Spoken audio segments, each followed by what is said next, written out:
వరమభిచవాంఛాసమధికం శరణ్యే లోకానాం తవ హి చరణావేవ నిపుణౌ. మా లోకంలో ఏ దేవుణ్ణి చూసినా కానీ ఆ భయం లేదనేటటువంటి చేతిని ఇలా చూపిస్తారు. ఈ లోకం అంతా భయంతో నిండిందే, ఆ లోకం భయంతో నిండనిది అని తెలియజేస్తూ ఇదిగో ఈ అభయముద్రని చూపిస్తారు దైవ విగ్రహాలు. వరాన్ని ఇచ్చేటటువంటి సందర్భంలో ఈ చేతి కొన వేళ్ల కొనలు కిందికి ఉంటాయి. ఈ అభయ వరద ముద్రలు రెండు ప్రతి దేవుడి విగ్రహంలోనూ కనిపిస్తాయి. నేను ప్రారంభించి చూస్తున్న అన్ని దేవ విగ్రహాల్లోనూ కనిపిస్తున్నాయి. కంచి తల్లి ఎందుకమ్మా నీకు అభయహస్తము లేదు, వరద హస్తము లేదు, చిత్రంగా కనిపిస్తున్నావే అని ఆశ్చర్యపడుతూ అలా చూసి రెండు పాదాలు చదివి ఆగిపోతే అర్చకునికి అక్కడ నిరంతరం అర్చన చేసే వాళ్ళకి అనుమానం వచ్చింది. అవును కదా, రోజు చేస్తుంటాం, మనకి ఆలోచన ఎందుకు కలగలేదు అని. భయాత్రాతుం దాతుం వరమపి చ వాంఛాసమధికం శరణ్యే లోకానాం తవ హి చరణావేవ నిపుణం. అమ్మా ఇప్పటికి అర్థమైంది, నీ కుడి పాదం అభయపాదం, నీ ఎడమ పాదం వరద పాదం. ఎంత గొప్ప విశేషాన్ని మనకు తెలియజేశారు. కాబట్టి కంచి ఎప్పుడైనా వెళ్ళినట్టయితే మనం చూడాల్సింది పట్టు చీరలు కాదు, కంచి అమ్మవారి యొక్క కుడి పాదాన్ని చూడాలి, కంచి అమ్మవారి ఎడమ పాదాన్ని చూడాలి. అది అభయపాదం, ఇది వరద పాదం. ఈ రహస్యాన్ని మహానుభావుడు శంకరుడు అక్కడి నుంచి దిగొచ్చి ఆదిశంకర రూపంలో మనకి చెప్పారు తప్ప లేకపోతే మన జీవితానికి ఈ రహస్యం తెలిసి ఉండేదా? ఒక క్షణం ఆలోచించండి. అలాగే మొదలు వెళ్ళినప్పుడు తల్లిని చూశారు మీనాక్షి ఆవిడ. ఆ కళ్ళలోకి అలాగే చూస్తూ ఉండిపోయారు. వాళ్ళు ఆశ్చర్యపడ్డారు, ఇక్కడేదో రహస్యం లేకపోతే ఇలా చూడరు అని. చూసి ఆశ్చర్యపడిపోయి ఎంత గొప్ప విషయమా, శ్రీ విద్యాం శివగామ భాగ నిలయాం హ్రీంకారమంత్రోజ్వలాం శ్రీచక్రాంకిత బిందు మధ్య వసతిం శ్రీమత్సభానాయకీ. ఇంత గొప్పగా ఉన్నావమ్మా నువ్వు. మీనాక్షీం ప్రణతోస్మి సంతతమహం కారుణ్యవారాన్నిజం. మీనాక్షి, ఆవిడ పేరు మీనాక్షి. మీనాక్షి అంటే మామూలు పేరు కాదు, చాలా గొప్ప పేరు. సముద్రంలో ఉండేటటువంటి జలచరాల్లో మీనం అంటే చేప, కూర్మం అంటే తాబేలు. ఎప్పుడైనా సముద్రపు ఒడ్డు కానీ మీరు వెళ్ళి జాగ్రత్తగా దూరంగా కానీ ఉన్నట్టయితే తాబేలు సముద్రంలో యువతలకు వచ్చి పెద్దదైనటువంటి 3 లోతు గోయిని తీసి ఆ గోతి లోపలికి తను ఒకసారి లోపలికి దిగి మళ్ళీ పైకొచ్చి కొద్దిగా ఇసుకని కాళ్ళతో లోపలికి పోసి 1, 2, 3, 4 గుడ్లు పెట్టి 4 ఉన్నాయా అని లెక్కేసుకుని మళ్ళీ ఇసుక కప్పి మళ్ళీ 1, 2, 3, 4 గుడ్లని పెట్టి మళ్ళీ ఇసుకని పోసి అలా 4 సార్లు 4 నాళ్ళు 16 గుడ్లు మాత్రమే పెడుతుంది. నేను చూసి చెప్తున్నాను తప్ప ఊహించి చెప్పడం. ఎంత జాగ్రత్తగా ముచ్చటగా గుడ్లను పెడుతుందంటే తాబేలు చాలా చిత్రంగా పెడుతుంది. పెట్టేసి మొత్తం ఇసుకంతా కప్పేస్తుంది. మనం ఎంత నడిచినా పరిగెత్తినా ఏం చేసినా భూమి లోపల ఇసుక పోసి ప్రతి దానికి అలా పెట్టింది. మనం మామిడి పళ్ళ రోజుల్లో మధ్యలో గడ్డి పెట్టి మామిడి పళ్ళు కావు వేసినట్టుగా అంత జాగ్రత్తగా ఏమో. కానీ చిత్రం ఏంటంటే ఇంత పెట్టిన తాబేలు తాను ఎక్కడ తన పిల్లల్ని పెట్టిందో మర్చిపోతుంది. ఆ సముద్రంలోకి వెళ్ళి ఈ దేశీ అలా వెళ్ళిపోయి అయ్యో నా పిల్లల్ని ఎక్కడ పెట్టానో గుర్తు లేకుండా ఎలా ఉన్నాయో అని అనుకుంటుంది. వాడి ఒట్టి సంసారం అంటే కామాటం రా అంటుంటారు. కామాటం కాదు, కామఠము. కమఠము అంటే తాబేలు, కామఠము అంటే తాబేలు తన పిల్లల్ని తలుచుకున్నట్టుగా వీడు ఎక్కడికి వెళ్ళినా వాడి పిల్లల గురించే ఆలోచిస్తుంటాడు అనేది కామఠము అని.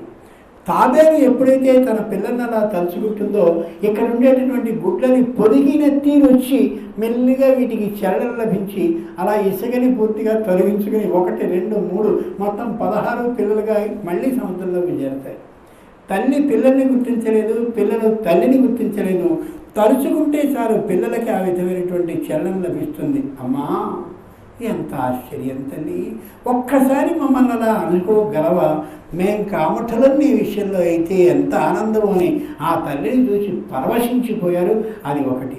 నీళ్ళలో తిరిగేటటువంటి ఆ చరాల్లో, జలచరాల్లో మీనం అంటే చేప ఒకటి. చేపకో చిత్రమైన లక్షణం.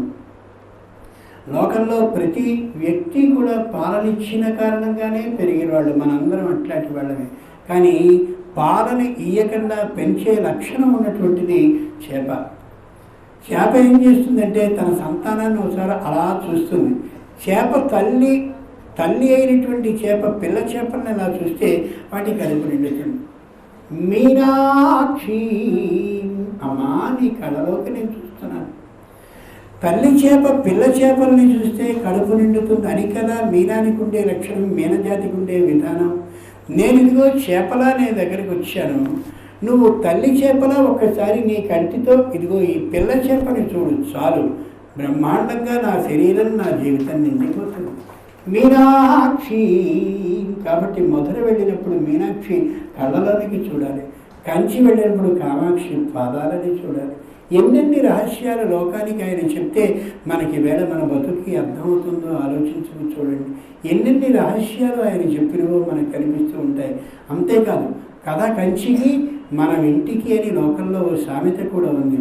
ఏదైనా కథ కంచికి మనం ఇంటికి అని కథంతా చెప్పేసిన తర్వాత చివరిలో ఈ మాట మన పెద్దవాళ్ళు అంటూ ఉండేవారు. ఏమిటి తాతయ్య అలా అంటున్నావు, ఏమిటి నాన్న అలా అంటున్నావు అంటే, మా ముత్తాత అలా అన్నాడు రా, మా అమ్మ అలా అంది, మా అమ్మ అలా అంది నేను అంటున్నాను. అది సమాధానం కాదు.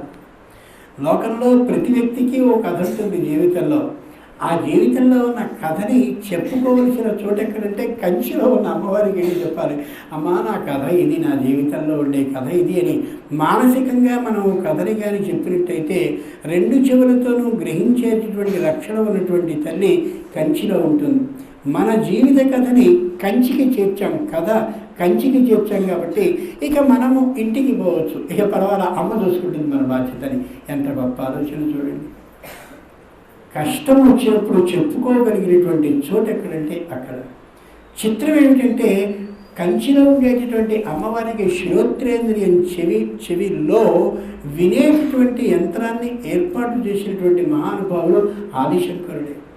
అంచేత యథార్థంగా అక్కడ చెప్పుకున్నట్టయితే నిశ్చయంగా గ్రహించేటటువంటి లక్షణం కంచి ఆలయంలో ఉంటుంది. మీరు కంచి వెళ్ళి చాలామంది ఉంటారు, చాలా చిన్న విగ్రహం అమోఘంగా ఉంటుంది, ఆకర్షణీయంగా ఉంటుంది. ఒకసారి అభిషేకాన్ని చేసే సందర్భంలో కానీ పరిశీలించి చూస్తే శరీరం అంతా ఆనందంతో పులకరించి తాండవించేటువంటి సంతోషంతో మనసు పరమానందపడిపోతాం. అంచేత మీనాక్షి గురించి చెప్పిన రహస్యం అది ఆయన. ఇలా వరుసగా వెళుతూ నేను ఈ అమోఘమైన విశేషాలని ఇంతమందికి ఇలా తెలియచేయాలని ఊహించుకుని తనకి శిష్యగణాన్ని ఏర్పాటు చేసుకున్నారు. సన్యాసి అనేవాడు ఏం చేయాలంటే నేను ఒక్కడనే మఠంలో ఉండాలి, నేను ఒక్కడనే ఉండాలి, ఇంకెవరూ నా తర్వాత వాళ్ళు ఉండకూడదు అని అంటే మనకంటే నీచుడు. ఎందుకంటే తన ఉండగానే తన వారసుల్ని ప్రకటించుకోవాలి నిజమైన సన్యాసి. ఎందుకు? ఏ క్షణంలో అయినా చావు వస్తుందని ఉపన్యాసం నువ్వేగా చెప్పావు ఇప్పుడు, అంచేత నువ్వైనా ఎగిరిపోవచ్చు. కాబట్టి నువ్వు ఉండగానే నీ వారసుల్ని ప్రకటించగలగాలి. వారసుల్ని ప్రకటిస్తే ఎక్కడ వాడు ఈ మొత్తం మఠమంతా లాక్కుంటాడో అని ఆగిపోతే ఇక నీకు మాకు తేడా ఏముంది? బాగా ఆలోచించి చూడండి. అంచేతనే ఆదిశంకరాచార్యుల వారు తాను జీవించి ఉండగా నలుగురిని ఏర్పాటు చేసుకున్నారు మహానుభావులు శిష్య గణంగా. ఇదిగో వెనకాల మనకు కనిపిస్తున్నారు. సంపూర్ణంగా తనకున్నటువంటి విద్యని అందరికీ పంచిపెట్టాడు. లోకంలో ఈవేళ పిల్లలు ఎంతటి దారుణమైన అసూయ ద్వేషాలతో చిన్న వయసులో ఉన్నటువంటి పిల్లల్ని చూస్తున్నాను. నేను కళాశాలకి ప్రిన్సిపల్గా పనిచేశాను కాబట్టి చెప్తున్నాను.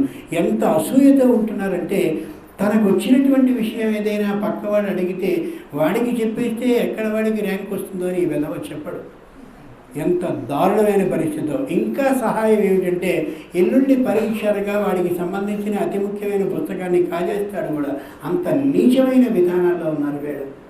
కానీ ఆదిశంకరాచార్యుల వారు తనకున్నటువంటి విషయాన్ని అందరికీ తెలియచేయాలనే అభిప్రాయంతో బ్రహ్మాండమైన శిష్యగణాన్ని ఏర్పాటు చేసుకుని నలుగురిని శిష్యులుగా ఏర్పాటు చేసుకుని అమోఘమైనటువంటి పరిస్థితిలో వాళ్ళందరికీ వైదుష్యాన్ని నేర్పారు.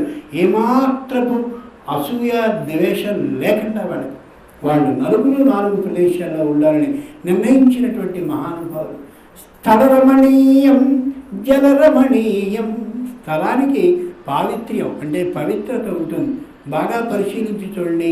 ఇక్కడి నుంచి కొద్ది దూరం వెళితే మనకి శ్మశానాలు కనిపిస్తున్నాయి, అక్కడి నుంచి కొద్ది దూరం ఇక్కడికి వస్తే ఇక్కడ దేవాలయం కనిపిస్తుంది. స్థలానికి అక్కడ ఉండేటటువంటి హైన్యం, ఇక్కడ ఉండే పవిత్రత ఎంత భేదం కనిపిస్తుందో చూడండి. అక్కడ ఎప్పుడూ నిరంతరం దుఃఖిస్తూ ఉండే వాళ్ళని చూస్తాం, ఇక్కడ ఎప్పుడూ ఆనందించే వాళ్ళని చూస్తాం. అయ్యో అని బాధపడే వాళ్ళని అటు పక్క చూడడానికి కూడా, ముఖం చూపించడానికి కూడా ఇష్టపడని వాళ్ళని చూస్తాం. ఇక్కడికి వచ్చినప్పుడు ఒక్కసారి ఇలా నమస్కరించాలని చూస్తాం. స్థలానికి ఉండేటటువంటి భేదం అది. అంచేతనే శృంగగిరి అనేటటువంటి ప్రదేశం జాగ్రత్తగా అలా నడిచి వెళుతూ ఉన్నటువంటి సందర్భంలో ఆడుకప్ప పిల్లల్ని కంటూ ఉన్నటువంటి వేళ ఏ విధమైనటువంటి ఎండ తగలకుండా పెద్దదైనటువంటి తాచుపావన స్వయంగా పడగపట్టి చూస్తున్నటువంటి ఆ ప్రదేశాన్ని, ఆ దృశ్యాన్ని గమనించిన శంకరాచార్య వారు ఇక్కడ ఒక మఠాన్ని స్థాపించడం చాలా బాగుంటుందని ఆలోచించి శృంగగిరిలో అక్కడ ఆ మఠాన్ని ఏర్పాటు చేశారు. స్థల ప్రాధాన్యం ఉన్నట్టయితే అది అభివృద్ధి చెందే అవకాశం ఉంటుంది. ఇలా మహానుభావులైన ఆదిశంకరాచార్య వారు ఇలా వెడుతూ అనేకమైనటువంటి శ్లోకాలను రాశారు. సమయం అయిపోయింది కాబట్టి ఒక్క విషయం మాత్రం చెప్పి ముగిస్తాను.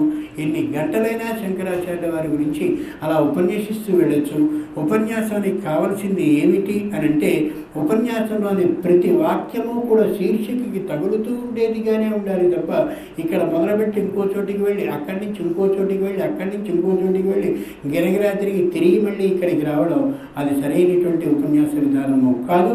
వేగంగా పరిగెత్తుకుపోతూ అదేమిటి అని ఆలోచించేటటువంటి సమయంలో 30 వాక్యాలు దాటిపోవడం కూడా ఉపన్యాస విధానం కాదు.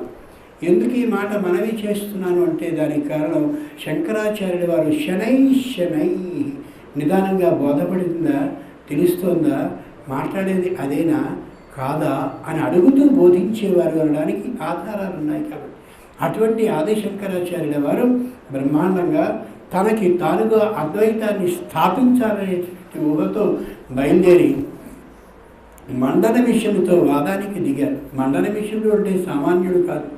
ఆయనతో వాదానికి దిగినటువంటి వేళ ఇద్దరూ కలిసి నియమాన్ని చేసుకున్నారు. నేను వాదంలో ఓడిపోయినట్టయితే ఈ సన్యాస వస్త్రాలను తీసేసి తెల్లబట్టలు వేసుకుని సంసారాన్ని అవుతాను. శంకరాచార్యుల వారి ప్రతిజ్ఞ. నేను ఒకవేళ కానీ వాదాన్ని ఓడిపోతే నా భార్యని విడిచి నేను సన్యాస దీక్షను స్వీకరిస్తాను. మండల మిశ్రుల వారి ప్రతిజ్ఞ.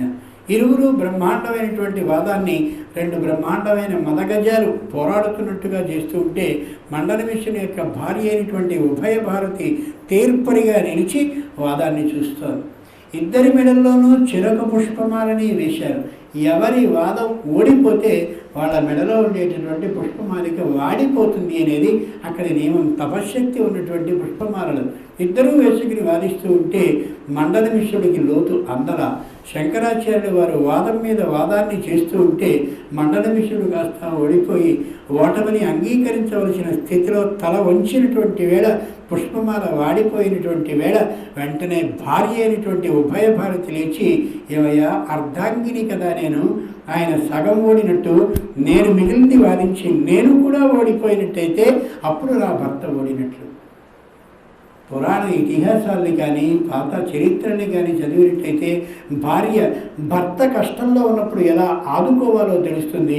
అలాంటి సందర్భాల్లో భార్య ఆదుకున్నట్టయితే భర్త సాష్టాంగ పడతాడు. భార్యకి గుర్తుంచుకోండి. నా భార్యని లొంగదీసుకోవడం ఎలా, భర్తని లొంగదీసుకోవడం ఎలా అనే పుస్తకాన్ని తలకిందులుగా చదివితే జన్మకి ఏమాత్రం ఉండదు. ఇటువంటి పురాణ ఇతిహాసాలకి సంబంధించిన ఇతివృత్తాలని కానీ విన్నట్టయితే అప్పుడు మనకి యథార్థమైన ఆలోచన కలుగుతుంది. ఎప్పుడైతే మండల మిశ్రుని భార్య ఉభయ భారత్ అక్కడ వాదానికి కూర్చుందో శంకరాచార్యులు వారు భయపడ్డాడు. కారణం ఆవిడ స్త్రీ. వాదించేటటువంటి సందర్భంలో ఏ ప్రశ్న అడుగుతుందో తెలియదు అని అనుకుంటూ ఉన్నటువంటి వేళ ఆవిడైన వాద విధానాన్ని అంతటినీ గ్రహించి శృంగార శాస్త్రంలో ఒక ప్రశ్న అడిగింది.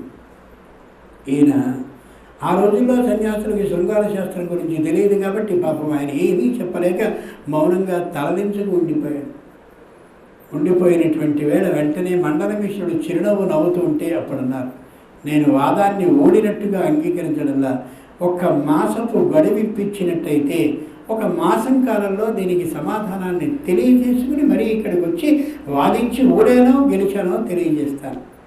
అప్పటికి అమరకుడనే పేరు కలిగినటువంటి రాజు స్వయంగా తనకి తానుగా ప్రాణత్యాగాన్ని చేసేటటువంటి స్థితిలో, అంటే మరణ ఆసన్న స్థితిలో ఉండి శరీరాన్ని విడిచాడు. ఆ విడిచినటువంటి శరీరంలోనికి ఈయన ప్రవేశించబోతుంటే వెంటనే శిష్యుడు అడ్డగించి, స్వామి వద్దు, ఇది సరైన విధానం కాదు. చాలామంది పరకాయ ప్రవేశాన్ని చేసి, అంటే ఇతరుల యొక్క శరీరంలోనికి ఆత్మరూపంగా ప్రవేశాన్ని చేసి ఆ శరీరం మీద ఇష్టాన్ని పెంచుకుని తిరిగి మళ్ళీ శరీరం నుంచి యువతలకి రాలేక అదే జీవితంలో ఉండిపోయిన వాళ్ళని చూస్తాం. పైగా నువ్వు వెళ్ళేటటువంటిది రాజు యొక్క శరీరంలోనికి, రాజు సర్వభోగాలని అనుభవించేవాడు. అలాంటి వారి శరీరంలోనికి నువ్వు ప్రవేశిస్తే ఇంతటి సన్యాస విధానం కాస్త పోయి నువ్వు ఏ స్థాయికి వెళ్ళిపోతావో, మాకు దూరం అయిపోతావో, కాబట్టి నువ్వు ఆ పనిని చేయకని వారించాడు. నాకు దృఢ దీక్ష కలిగినటువంటి వాడిని కాబట్టి ఏ భయమూ లేదని ధైర్యంతో లక్ష్మీనృసింహస్వామిని మనసులో ప్రార్థించుకున్నటువంటి ఆదిశంకరులు స్వయంగా ఆ శరీరంలోనికి ప్రవేశించి ఖచ్చితంగా అక్కడే ఆ రాజుకి సంబంధించిన సర్వభోగాలని అనుభవిస్తూ ఉండిపోయారు. ఇది ఈ ఆదిశంకరుల వారికి బంధువులైనటువంటి వాళ్ళు, దాయాదులైనటువంటి వాళ్ళు, ఈయన ప్రతిష్టకి ఓరవలైనటువంటి వాళ్ళు యథార్థాన్ని గ్రహించి ఎక్కడెక్కడ ఇలాంటి శరీరాలన్నీ కూడా దహన సంస్కారాలు లేకుండా పడున్నాయో ఆ శరీరాలన్నింటినీ తగులబెట్టాలని ఆదేశిస్తే ఈ బుద్ధి రూపం ద్వారా గ్రహించినటువంటి మహానుభావులైనటువంటి శంకరాచార్యుల వారు తనదైనటువంటి శరీరాన్ని ఎక్కడో ఒక చోట దాచి ఉంచినటువంటి వేళ ఆ శరీరాన్ని చితిమిలికి పెడుతున్నారనే యథార్థాన్ని తెలిసి పరుగున అక్కడికి వెళ్ళడానికి ప్రయత్నించారు. కానీ పరుగున వెళితే చేరేటటువంటి అవకాశం ఏమాత్రం లేక తను ఆర్జించినటువంటి తపశ్శక్తిని వ్యయం చేసుకుని ఒక్కసారి ఆకాశ మార్గంలో అక్కడికి ఎగిరి వెళ్ళి స్వయంగా ఆ అమరుకుని శరీరం కనిపించేటటువంటి ఆ శంకరాచార్యుల వారి శరీరాన్ని అక్కడ పెడుతూ ఉంటే అప్పుడు ప్రార్థించి చదివినటువంటి శ్లోకాలు లక్ష్మీ నృసింహ కరావలం వస్తుంది. శ్రీమత్పయోనిధి నికేతన చక్రపాణే భోగిన్య భోగమణిరాజిత పుణ్యమూర్తే యోగీశ శాశ్వత శరణ్య భవాప్తి పోద లక్ష్మీ నృసింహ మమదే కరావలంబం. ఇది చాలా భయంతో, ఆతృతతో, ఉత్కంఠతో, ఉద్వేగంతో, చాలా కష్టంగా ఉన్నటువంటి మనసుతో చెప్పినటువంటి ఆశువుగా చెప్పిన శ్లోకం. మమదేహి కరావలంబం, నా చేతికి ఊతనీయవయ్యా. పొరపాటున కానీ ఆ శరీరం ఏదైనా దహింపబడ్డా లేక దహన సంస్కారానికి సంబంధించిన మంత్రాలు చదువబడి అదిగో ఆ చితి మీద పెట్టావని అన్నా ఇక మళ్ళీ నేను నిష్ఠతో ఉండేవాడిని కాబట్టి ఆ శరీరం నుంచి తనకి రాలేకపోతాను, చాలా కష్టంతో నేను అడుగుతున్నానని ప్రార్థించి ఏకేన చక్రం అపరేణ కరేణ శంఖం అన్యేన సింధుతనయామబలం వ్యతిష్టం వామేతరేణ వరదాభయబద్ధముద్రాం లక్ష్మీ నృసింహమదేహి కరావలంబం. ఇష్టావిశిష్టమతయోపి యయాదయార్ద్రదృష్ట్యా త్రివిష్టబలం సులభం లభంతే దృష్టి ప్రవృష్టి కమలోదరదీప్తినిష్టాం పుష్టిం కృషిష్టమమ పుష్కర విష్టరాయ. అమ్మవారితో కలిపి శ్లోకాన్ని జాగ్రత్తగా చదివి రక్షించు అని జాగ్రత్తగా ప్రార్థిస్తే లక్ష్మీ నృసింహస్వామి చేయూతని ఇస్తే అప్పుడు ఆ చితి మీద ఉన్నటువంటి శరీరాన్ని కాస్త తగులబెట్టకుండా ఉన్న స్థితిలో తాను స్వయంగా ప్రవేశించి అమరకుని యొక్క మరణాన్ని చూపించి యువతలకు వచ్చినటువంటి ధన్య జీవుడు ఆదిశంకరాచార్య. మరణాన్ని కూడా వాయిదా వేయొచ్చని, మరో శరీరంలోకి చేరడమే కాకుండా శరీరం నుండి యువతలకి మంత్రశక్తితో రప్పించవచ్చని మొట్టమొదటిగా నిరూపించిన తపస్సుకి సంబంధించిన వైజ్ఞానికులు ఎవరైనా ఉన్నారంటే ఆదిశంకరాచార్యుల వారు మాత్రమే లేరు మన దేశానికి. మనందరం కూడా విజ్ఞాన శాస్త్రాన్ని నమ్ముకుంటున్నాం, కానీ యథార్థమైనటువంటి తపస్సుకి సంబంధించిన విజ్ఞానాన్ని తెలుసుకున్న వాళ్ళమే అయినట్టయితే ఆశ్చర్యపడి ఉండేవాళ్ళం. ఇక్కడ కూర్చున్నటువంటి ఈ మహానుభావుడు తపశ్శక్తితో బాసిం పెట్టి వేసుకుని ఆకాశంలో ఉండేటటువంటి సూర్యుడు ఎక్కడున్నాడు, చంద్రుడు ఎక్కడున్నాడు, కుజుడెక్కడున్నాడు, బుధుడెక్కడుంటాడు, ఏ దిశగా ఉంటాడు, ఎంత వేగంతో ప్రయాణిస్తూ ఉంటాడు, వాడి యొక్క లక్ష్యం ఏమిటి, ఏ రంగు కలిగిన వాడని చెప్పగలుగుతున్నాడు అంటే మనకు కనిపించే శివాలయంలో నవగ్రహ మండపం ఆ దిక్కున ఆ దిక్కున ఆ దిక్కున ఆ దిక్కున అలా తలొక దిక్కున నవగ్రహాలు ఉండగలుగుతున్నాయంటే ఒకరి ముఖాన్ని ఒకరు చూసుకోకుండా తొమ్మండుగురు తిరిగే విధానాన్ని ఏర్పాటు చేశారంటే ఇక్కడ కూర్చొని తపస్సు చేసి సాధించారు అంటే ఎంత ఆనందపడదగినటువంటి అంశం ఒక్కసారి గమనించండి. విజ్ఞాన శాస్త్రానికి మించినటువంటి శాస్త్రం ఏది అంటే మనం అనుకునేటటువంటి ఆధ్యాత్మిక శాస్త్రం తప్ప విజ్ఞాన శాస్త్రం కాదు. విజ్ఞాన శాస్త్రం స్పష్టంగా 50 సంవత్సరాలు తప్పు అని నిరూపించి తర్వాత 50 సంవత్సరాలు అవును అని అంగీకరిస్తోంది. ఆచార్యులు గారు ఏం చేస్తున్నారు అంటే తప్పులు రాసి దిద్దుకుంటున్నారు అని. ఆచార్యులు గారి భార్య ఏం చేస్తుంది అంటే వలకబోసి ఎత్తుకుంటోంది అని. ఇద్దరూ చేసేది పుణ్యకార్యమే. అలా 50 సంవత్సరాల పాటు విజ్ఞాన శాస్త్రం వాళ్ళు పాతకాలపు శాస్త్రం ఎంత చింతకాయ పచ్చడి అనవసరం అని తిట్టి తర్వాత 50 సంవత్సరాలు నిజమే అని ఒప్పుకోవడం. రామసేతు ఉందంటే కాదు అనడం, తర్వాత ఉంది అని అనడం. నాసా వాళ్ళు మన అదృష్టం కొద్దీ ఒకళ్ళు వచ్చారు కాబట్టి ఈవేళ మనం సంపూర్ణంగా విజ్ఞాన శాస్త్రం కాదు అని, అలాగే ఆధ్యాత్మికమైనటువంటి విశేషాలు యథార్థమని తెలుసుకోగలుగుతున్నాం. అది నిజంగా పరమేశ్వరుడు ఇచ్చినటువంటి అదృష్టం తప్ప మరొకటి కానీ కాదు. ఆదిశంకర ఆచార్యుల వారు వ్యక్తి యొక్క శరీరంలోనికి ప్రవేశించడం, శరీరం నుంచి యువతలకి రావడం, సుఖంగా ఉండగలగడం, ఇన్ని రహస్యాలను చెప్పగలిగారు. ఆయన పంచభూతాలని కూడా శాసించగలిగినటువంటి మహాపురుషుడు. అంచేతనే తన తల్లి పూర్ణానదికి స్నానాన్ని చేయడానికి వెళ్ళలేనటువంటి స్థితిలో ఉన్నటువంటి వేళ నది యొక్క ప్రవాహాన్ని తన తపశ్శక్తిని వ్యయం చేసి స్వయంగా అక్కడికి రప్పించి దాంట్లో తల్లికి స్నానం చేయగలిగినటువంటి అవకాశాన్ని ఇప్పించారు ఆయన. మన మాతృ పరదైవతం అంటే అది అర్థం. తల్లిని బాగా ఎండగట్టేసి ఏ విధంగానూ భోజనాన్ని పెట్టకుండా ఆమెకి ఉండవలసినటువంటి ఆహార అవసరాలని కూడా తీర్చకుండా వెంకటేశ్వర స్వామికి 1,50,000 పెట్టి అమోఘమైన అభిషేకం చేస్తే పుణ్యం రాదు, మహాపాపం వస్తుంది. ఆదిశంకరాచార్యుల వారు తల్లిని అలా గౌరవించారు. జాగ్రత్తగా చూడండి. అలాగే గురువుని రక్షించిన వాడెవరో ఆయన నిజమైనటువంటి శిష్యుడు. గోవింద భగవత్పాదుల వారు నర్మదా నది ఒడ్డున కూర్చొని తపస్సు చేసుకుంటూ ఉన్నటువంటి సందర్భంలో బ్రహ్మాండమైన గాలి వాన వచ్చినటువంటి కాలంలో నర్మదా నది ఆయన్ని ముంచివేయబోతుంటే కమండలాన్ని అక్కడికి వెళ్ళి తన తపశ్శక్తిని వ్యయం చేసి స్వయంగా నర్మదా నదిని కమండలంలోనికి వచ్చేలా చేసి గోవింద భగవత్పాదుల వారికి ఏ కష్టము లేకుండా చేసి ఆయన్ని గురువుని రక్షించినటువంటి పుణ్యాత్ముడు. తల్లిని రక్షించారు, గురువుని రక్షించారు, శిష్యులకి జ్ఞానబోధ చేశారు. ఇది అది అనకుండా అన్నీ చేశారు. అన్నిటికీ మించి తన శరీరాన్ని త్యాగం చేయడానికి కూడా సిద్ధపడ్డారు. వెనుక ఏమాత్రమూ ఆడలేదు. మండల మిశ్రుని భార్య అయినటువంటి